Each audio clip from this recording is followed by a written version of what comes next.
Kelly, thank you very much for joining us today at the AMIB Digital Convention in Mexico. It's a great honor to have you here right after hearing your amazing biography. I think it's a great honor and it's a great privilege to have you here to share with us what is the behavioral economics and how can it help us make better financial decisions. Thank you very much for joining us. It's very much my pleasure and my honor to be here with you and spending time with you to talk about behavioral economics. Thank you. So the first question would be, what is behavioral economics and how, in your opinion, can it help us to make better financial decisions in this Mexican industry? It's very exciting for me to have the opportunity to talk with you about what behavioral economics is and the potential impact that it could have on your customers' lives. It's a very powerful way to understand how people make decisions. We study the biases, we study these factors that shape how people make decisions. And this is a very crucial part of what behavioral economics is, this study of bias. But that's only a part of what behavioral economics is. The second part is the part that's so satisfying to me, that in my career as a banker, it became the thing that was transformational. It is the fact that we can learn how to impact and influence the choices that people make using this science of behavior. It's not just enough to know why people think the way that they do. It's a whole other way to be able to impact and influence that behavior. Now, I know that the situation that you are facing is very complex. It's very potentially even overwhelming. The statistics that we have are, you've got about 3% of your economically active population is investing at all. 3%. That's an incredibly small market share, as you know. But not only that, the data looks at, we've got about half of the population that is managing their affairs day to day. And they don't have a financial windfall to protect themselves or their families in the face of problems or in the face of economic hardship. So what this means for our brokers, for our advisors, for the managers and the leaders, I'm going to just be very honest with you. Your job is very difficult. You are in a very difficult position. There's no other way to say that. And behavioral economics ought to be a very powerful tool to help you be successful.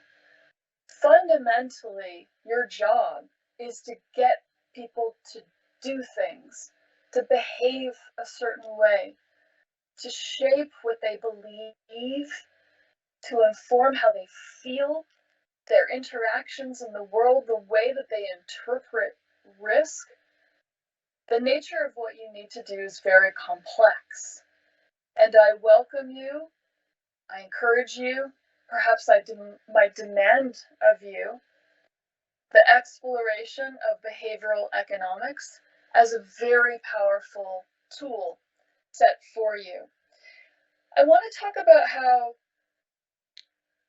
even in the case of something as fundamental as our risk, it's not that straightforward. One of the fundamental things that we need to think about is what people's risk appetite is. Do they want a lot of risk? Do they want to have a very conservative portfolio? It seems like a very fundamental question. What is your customer's appetite for risk, right? That seems straightforward, a straightforward question. And regulators around the world demand that advisors know the answer to that question, that they know exactly what kind of risk appetite customers have. And it's not simple. We did a very interesting study looking at this issue of risk appetite. And we presented investors with 4 model portfolios. We'll call it A, B, C, and D. A was low risk, D became higher risk, risk and return. So that was the portfolio that we presented. Now, we asked investors, which type of investor are you? Are you an A? Are you a B? Are you a C? Are you a D? Just to see what people thought about their appetite. Now, maybe you know where you're at, maybe you can think about where your customers are at. And so we gathered that data and we saw the distribution of where people answered that question. But then we had a part 2 to our experiment. What we did was we introduced an A-. We introduced a portfolio with even less risk, and we removed the D option, and we kept everything else the same. Now, what do you think would happen? You would think that most of the people who were in C are going to stay with C. Most of the people who pick B should stay with B. Some of the A people, maybe you're going to have a few people kind of go over and choose the little lower risk option and see a little shift. That's actually not what we saw. We saw the whole portfolio shift down. So you think, okay, maybe people just want more low risk options. So we did the experiment the other way. So this time we took D and we added a D+. We added a really high risk, high return, took away the A, and now we had B, C, D, and D+. You would think that people are generally going to stay in their column. It shouldn't change as a function of what you add. And what did we in fact see? We saw people shift over. What am I saying? What I'm saying is, imagine a scenario where you're buying a cup of coffee and you're ordering a medium cup of coffee. Do you think how much coffee is in the cup? You just order a medium. People are that subjective in their interpretation of risk just as a function of what else is presented in the context. In other words, they're not asking how many ounces or milliliters are in the cup of coffee, how thirsty am I, let me calibrate that. Or they're not looking at each element in that portfolio and doing that calculation and really being independent of how that portfolio's framed and how it's presented to them. The takeaway from this, perhaps it's simple, but I think it's quite profound, which is that if you ask someone what their risk appetite is, we don't know. Someone puts a bowl of cashews on the table in front of you, and maybe you're monitoring your weight and you know you have a good dinner that's coming up. What do? We nibble away on these cashews. This is something as fundamental as risk appetite. So how are your customers going to give you good guidance on something that they don't really know the answer to? So this is an example of the kind of insight that behavioral economics will give you about understanding about that softness, that vulnerability, that flexibility that people have on some of these fundamentals. So even our regulatory tools then don't necessarily help us to achieve a strong relationship that's based on a powerful and rich understanding of one another.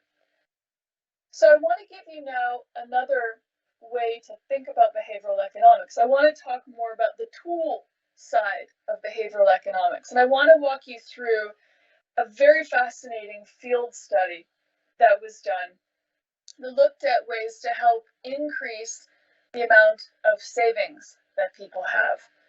Now, I'll leave aside some of the details of the project, but the bottom line is people who had a telephone banking account were asked if they wanted to enroll in a savings program. And thousands of people said yes, they would enroll in the savings program. And we were able to work with over 3,000 accounts to see if there was anything that we could do to nudge the amount of savings that people put into these accounts. We found that people said that they wanted the accounts. The accounts got open. And you know, there's an expense to opening these accounts, and you've got to administer them, and you've got to track. But people were not putting money into the account, even though they said they wanted the account.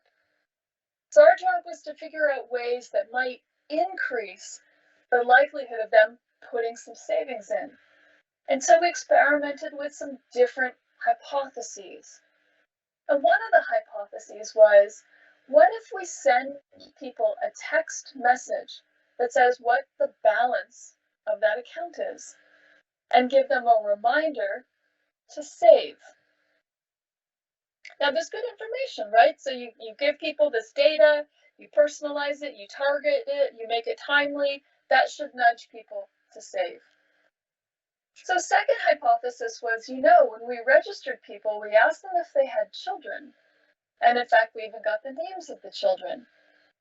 So we had a hypothesis that said, what if when we send the text message, we personalize it?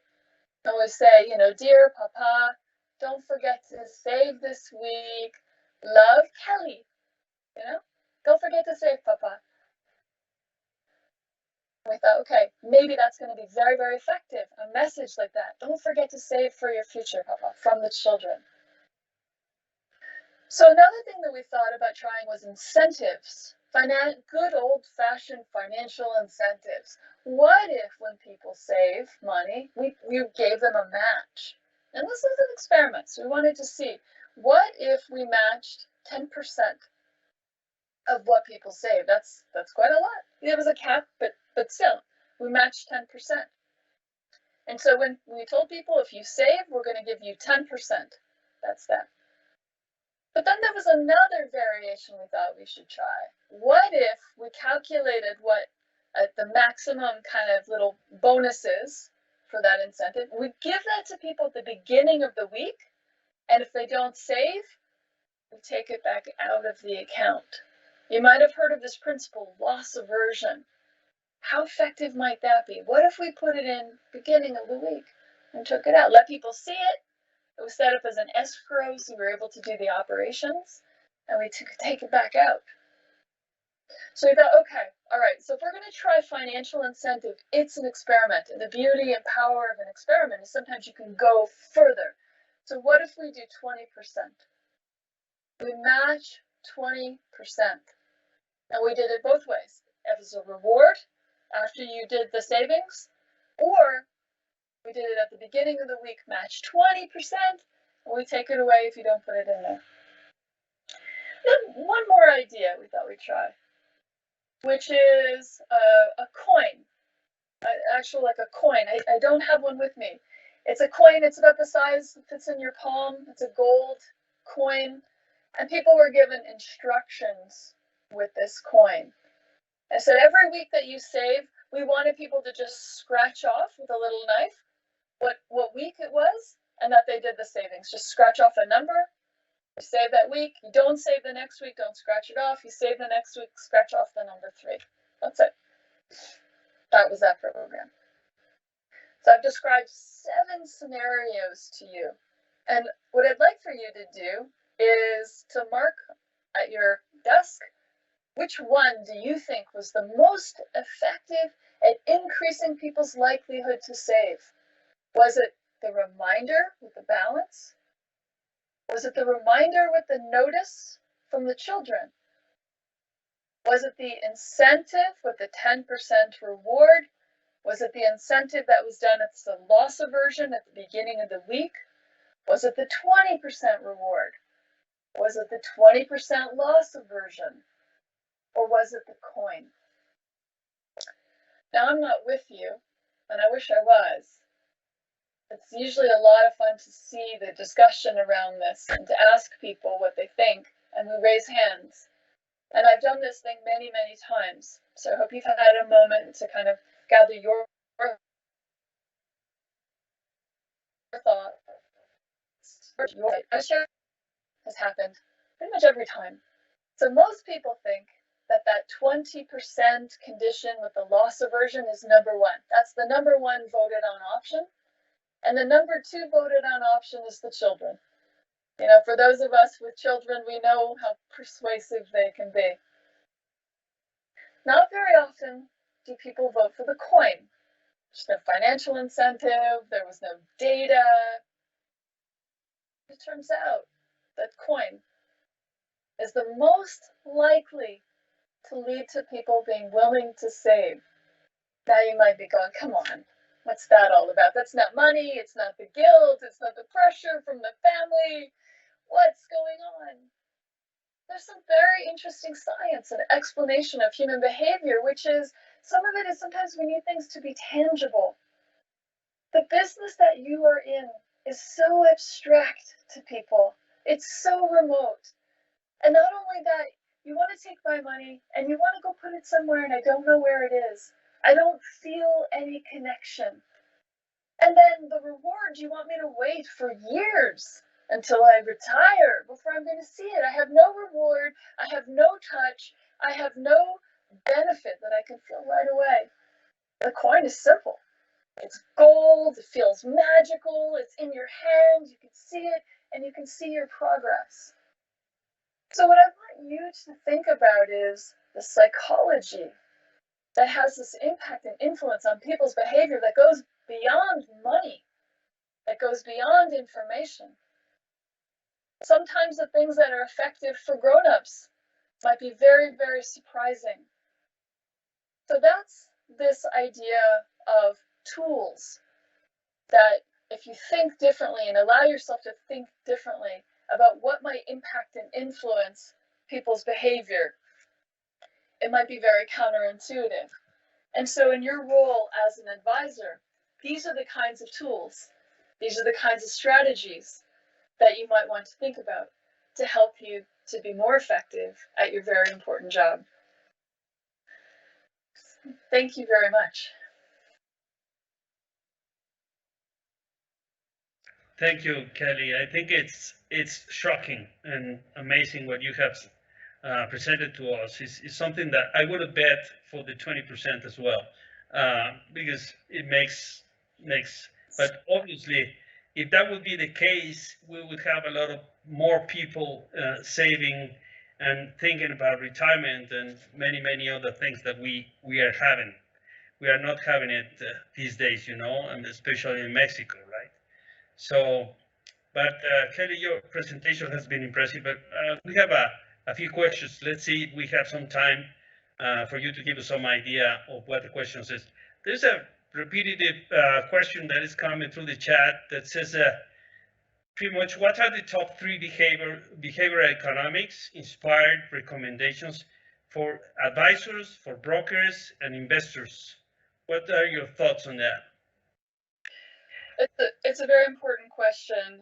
One of the areas of research that we did was trying to understand the relationship between an advisor and their customer. And something very counterintuitive emerged from this research. Typically, we would think that people would appreciate us more as experts, and we want to show our authority, right? We want to be very strong. We want to have our credentials. We want people to respect us based on our knowledge. But here's what's very interesting. Our research actually showed that that's very off-putting. People trust us less the more expertise and authority that we show. And that's so difficult. And I know that people have worked so hard for their credentials. And you think that that's the thing that you should be putting forward as a way to make a distinction between you, who has worked very hard on your qualifications and your education, versus someone who's not taking it very seriously. You would think that that's the thing that your customers would appreciate. But in fact, leading with that point of view decreases trust, makes them less likely to seek you out for advice, makes them less likely to follow your guidance. You could see very specific behaviors like they end up having a less diverse portfolio, and they're more likely to follow their own ideas about what a good investment is. So, specifically, it's not about pushing your expertise. It's about being very human, very relatable, someone people can connect to. It is about giving them simple directives. This is kind of related. Don't be fancy. Don't be complicated. Don't be overwhelming. Be mindful of how much knowledge you have, and it can actually be intimidating and potentially backfire to lead with that. And then some of the classic behavioral economics strategies can be very effective, such as helping people visualize the choices that they would make for their future selves. The more you can put people exactly in the headspace of their future selves, the more likely you are to overcome that lack of empathy that neuroscientific research shows that we feel for our future selves. Let me say that again. fMRI research shows that the way that you feel about your future self, your own self, is less than what you would feel, or equal to what you would feel as a stranger. And financial planning is all about, and investing is all about sacrificing today for yourself. But if you don't feel empathy for your future self, it's harder for you to be willing to make those sacrifices. So as a financial advisor, the more things that you can do to make the future very concrete, almost have people visualize the future selves with very concrete choices, almost walk through that lifestyle, help them think about actions that they can take to buy those lifestyle choices. It's also very useful to facilitate conversation amongst family members, amongst husbands and wives, and their expectations of each other, their expectations of their children. The dynamics there are changing very rapidly in a modern society. Today and tomorrow's children are not going to be in a position to support our families. So the more we facilitate concrete questions about what we expect of the future, the more likely we are to facilitate those very difficult but honest conversations that need to happen. And then the third thing would be, I welcome you to the field of behavioral science. I welcome you to join our ongoing research. I welcome you to read my co-founder's book called Predictably Irrational. And in it, he talks about things like the power of defaults in impacting behavior over the long term, the use of pre-commitment devices to help people make a small commitment today that can lead to profound transformation for them over the long term. These strategies, these nudges, can help you have a significant impact on people's lives, both today and in the long term.